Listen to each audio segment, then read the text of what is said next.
Hi friends, इस video में आप देखेंगे 10 most expected questions from reproductive health chapter in NEET exam. सबसे पहला क्वेश्चन आप देखेंगे, childless couple can be assisted to have a child through a technique called GIFT. The full form of this technique is.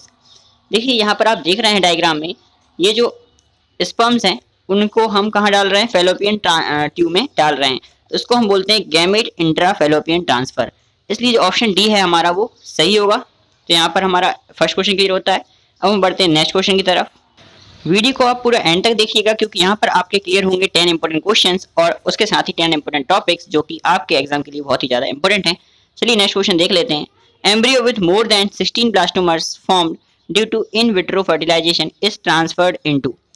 तो ये जो 16 blastomeres वाला हमारा embryo होता है उसे हम इन विट्रो फर्टिलाइजेशन टेक्निक से कहाँ डालते हैं, यूट्रस में डालते हैं, क्योंकि वो बहुत ज़्यादा डेवलप हो चुका होता है ऑलरेडी। जिसे यूट्रस में डालने से इम्प्लांटेशन की जो प्रोसेस है वो आगे हो सकती है। तो ये क्वेश्चन हो गया हमारा, ऑप्शन ए सही है। अब हम बढ़ते हैं अगले क्वेश्चन की तरफ।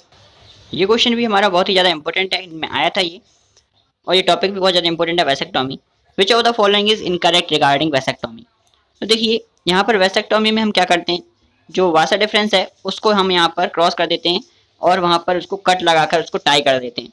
तो वहाँ पर जो स्पर्म है वो रिलीज नहीं हो पाते हैं। आप इस डायग्राम में देख सकते हैं क्लियरली।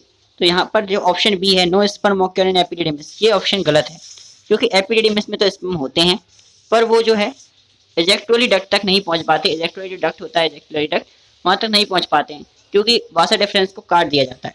तो हमारा ऑप्शन जो है बी सही होगा इस आंसर का। अब हम देख लेते हैं अगला क्वेश्चन।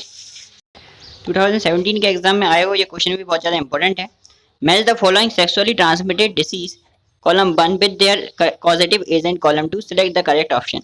यहाँ पर जो हमें बीमारी है और उनका जो कॉजेटिव एजेंट है उससे हमें मैच करना है। तो यहाँ पर आप देखिए जो गोनोरिया है वो नाइसेरिया गोनोरिया से होती है, जो ऑप्शन सेकंड है, जो कि आपको सेकंड डायग्राम में देखने के लिए मिल रहा है।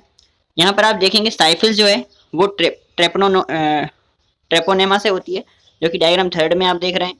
और जो जेनिटल वार्ड्स है यहाँ पर वो ह्यूमन पेपिलोमा वायरस से होती है, और जो एड्स होती है वो HIV वायरस से होती है। जो यहाँ पर जो ऑर्गेनिज्म है वो आपको डायग्राम लाइन से दिख रहे हैं। तो ये ऑप्शन जो डी है हमारा वो करेक्ट होगा यहाँ पर। तो ये बढ़ते हैं नेक्स्ट क्वेश्चन की तरफ। अगला क्वेश्चन जो है वो कंफ्यूजिंग करने वाला टॉपिक है, the test tube baby means. यहाँ पर टेस्ट ट्यूब बेबी का मीन्स क्या होता है, fertilisation and development both in uterus, option A. Fertilisation in vitro and then transplantation in uterus, option B. ये ऑप्शन बी है जो करेक्ट है, क्योंकि यहाँ पर आप देखिए फर्टिलाइजेशन होता है सिर्फ टेस्ट ट्यूब में, स्पर्म्स और ओवा को मिलाया जाता है, फ्यूज करवाया जाता है, उसका जो एम्ब्रियो बनता है उसे हम यूट्रस में ट्रांसप्लांट कर देते हैं। तो ये जो ऑप्शन है बी करेक्ट है। और इस तरीके से टेस्ट ट्यूब में बेबी नहीं बनता है, सिर्फ फर्टिलाइजेशन की प्रोसेस होती है और इसके आने के चांसेस भी मैक्सिमम रहते हैं। बढ़ते हैं अपने नेक्स्ट क्वेश्चन की तरफ। The most important component of oral contraceptive pill is. Oral contraceptive pills होती क्या है, ऐसी पिल्स जो कि बर्थ कंट्रोल के लिए यूज होती हैं, जो कि बर्थ कंट्रोल टेक्निक्स में आती हैं। उनमें मेन कंपोनेंट कौन सा हार्मोन होता है, यहाँ पर थायरोक्सिन दिया है, ल्यूटिनाइजिंग हार्मोन दिया है, प्रोगेस्टेरॉन दिया है, ग्रोथ हार्मोन दिया है। तो ऑप्शन जो सी है प्रोगेस्टेरॉन, ये वहाँ पर होता है, और जो कि FSH और LH की जो है रिलीजिंग कैपेसिटी, यानी कि उनका जो रिलीज है वो कम कर देता है, उनका अमाउंट कम कर देता है, जिसकी वजह से जो यूट्राइन है वो थिक हो जाती है और मेंस्ट्रुअल साइकिल को भी थोड़ा डिस्टर्ब करते हैं, इसलिए ये बॉडी को भी हार्म करते हैं। अगले बढ़ते हैं नेक्स्ट क्वेश्चन की तरफ। The technique called gamete intrafallopian transfer is recommended for those females. ये पहले भी हम डिस्कस कर चुके हैं, गैमेट इंट्राफेलोपियन ट्रांसफर उन फीमेल्स के लिए ये प्रोसेस होती है जिनमें ओवम जो है नहीं बनता है, ओवम प्रोड्यूस नहीं होता है। एग यदि नहीं बनेगा तो वहाँ पर हमको एक ऐसा एग चाहिए जिसको हम फर्टिलाइज कर सकें, इसलिए वहाँ पहले फर्टिलाइजेशन होता है किसी डोनर मदर के एग से, और फिर उसको इम्प्लांट किया जाता है फीमेल्स के अंदर। तो इस टेक्निक को हम बोलते हैं गैमेट इंट्राफेलोपियन ट्रांसफर। तो ऑप्शन ए जो हमारा वो सही होगा। हम बढ़ते हैं नेक्स्ट क्वेश्चन की तरफ। Which of the following is hormone releasing IUD। IUD क्या होता है, इंट्रा यूट्राइन डिवाइस, जो फीमेल्स के लिए यूज़फुल होता है, जिससे उनकी प्रेगनेंसी, जिससे क्या होता है वो बर्थ कंट्रोल के लिए यूज़ करते हैं। अब यहाँ पर आप देखिए ए जो है LNG-20, ये हार्मोन रिलीजिंग IUD है, तो हमारा आंसर ए होगा। बाकी की जो बी और डी ऑप्शन है वो कॉपर रिलीजिंग IUD है, और जो सी है लिप्स लू, ये नॉन मेडिकेटेड IUD होता है। तो हमारा ऑप्शन ए सही है। अब हम बढ़ते हैं नेक्स्ट क्वेश्चन की तरफ। ये क्वेश्चन बहुत इंपॉर्टेंट है, नीट 2016 में भी आया था। What is the figure given below showing in the particular. तो यहाँ पर आप देखिए इस फिगर में हमको क्या बता रहा है, एनसीईआरटी से लिया गया ये फिगर है। एनसीईआरटी के आपको सारे फिगर्स करने हैं और यदि आप मेरी वीडियोस देखते हैं तो सारे फिगर्स आपके सॉल्व हो जाएंगे और इन सारी वीडियोस में भी आप क्लियर देख सकते हैं कि आपको सारे इंपॉर्टेंट क्वेश्चन ही मिलेंगे। यहाँ पर आप देखिए जो फेलोपियन ट्यूब है उसको कट करके और टाई अप कर दिया गया है। अब यहाँ पर टाई अप कर दिया तो इसको हम प्रोसेस को बोलते हैं ट्यूबेक्टोमी। मेल्स में इसी प्रोसेस को हम बोलते हैं वासेक्टोमी, जब हम बासा डिफरेंस को कट करते हैं। यहाँ पर ये ट्यूबेक्टोमी आंसर सी जो हमारा वो करेक्ट होगा। अब हम बढ़ते हैं नेक्स्ट क्वेश्चन की तरफ।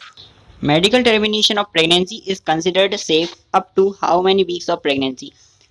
तो ये जो मेडिकल टर्मिनेशन ऑफ प्रेगनेंसी है इसका मतलब होता है अबॉर्शन, यानी कि जो बच्चा है उसको गिरा देना। तो ये जो है वैसे तो लीगल नहीं है, पर मेडिकल टर्मिनेशन की हम बात करें तो वो गवर्नमेंट की परमिशन है कि यदि 12 वीक्स तक आप बच्चे को गिराते हैं 12 वीक तक, तो इतना ज़्यादा कंट्रोवर्शियल नहीं होता है वो। तो ऑप्शन बी है हमारा करेक्ट होगा। यहाँ पर ऑप्शन ए में 8 वीक दिया गया है, लेकिन हमसे मैक्सिमम लिमिट पूछी है जब मेडिकल टर्मिनेशन ऑफ प्रेगनेंसी हो सकती है, तो यहाँ पर ऑप्शन हमारा बी ही सही होगा। बढ़ते हैं हमारे नेक्स्ट क्वेश्चन की तरफ। Artificial insemination means, artificial insemination का मीनिंग होता क्या है? आर्टिफिशियल इंसेमिनेशन का मीनिंग होता है हेल्दी स्पर्म्स, जो हेल्दी डोनर है उसके स्पर्म्स को हम वेजाइना के अंदर डालते हैं। तो ऑप्शन ए जो है वो हमारा करेक्ट है। यहाँ पर लिखा हुआ है artificial introduction of sperms of a healthy donor into the vagina. बाकी जो ऑप्शन है वो गलत हैं। यहाँ पर आप देख रहे हैं वेजाइना के अंदर स्पर्म्स डाले जा रहे हैं, जिसको आर्टिफिशियल इंसेमिनेशन बोलते हैं। हमारा नेक्स्ट क्वेश्चन है permissible use of the technique of amniocentesis is. Amniocentesis की टेक्निक का यूज़ होता है एमनियोटिक फ्लूइड निकाल कर हम जो है डॉक्टर्स जो है पहले क्या करते थे, सेक्स चेक कर लिया करते थे, लेकिन उसका जो अब बैन लगा दिया गया है। लेकिन उसमें हम एक चीज़ को देख सकते हैं कि जेनेटिक एबनॉर्मेलिटी जो है उससे डिटेक्ट हो सकती थी। तो ऑप्शन बी जो है डिटेक्टिंग एनी जेनेटिक एबनॉर्मेलिटी, वो यहाँ पर सही होगा, क्योंकि उसका एक ही यूज़ है, बाकी सारे उसके मिसयूज़ हैं जो कि डॉक्टर्स करते थे और अब उस पर बैन लगा दिया गया है। तो मिलते हैं अगली वीडियो में कुछ नए क्वेश्चंस के साथ। आपको मिलेंगे पूरे चैप्टर्स के मोस्ट एक्सपेक्टेड क्वेश्चंस। तो नीट के एग्जाम के पहले जरूर ये सारे एक्सपेक्टेड क्वेश्चन देख लीजिए, टॉपिक्स क्लियर कर लीजिए, अपने आप को क्वेश्चंस को चेक कर लीजिए। मिलेंगे अगली वीडियो में। Thank you.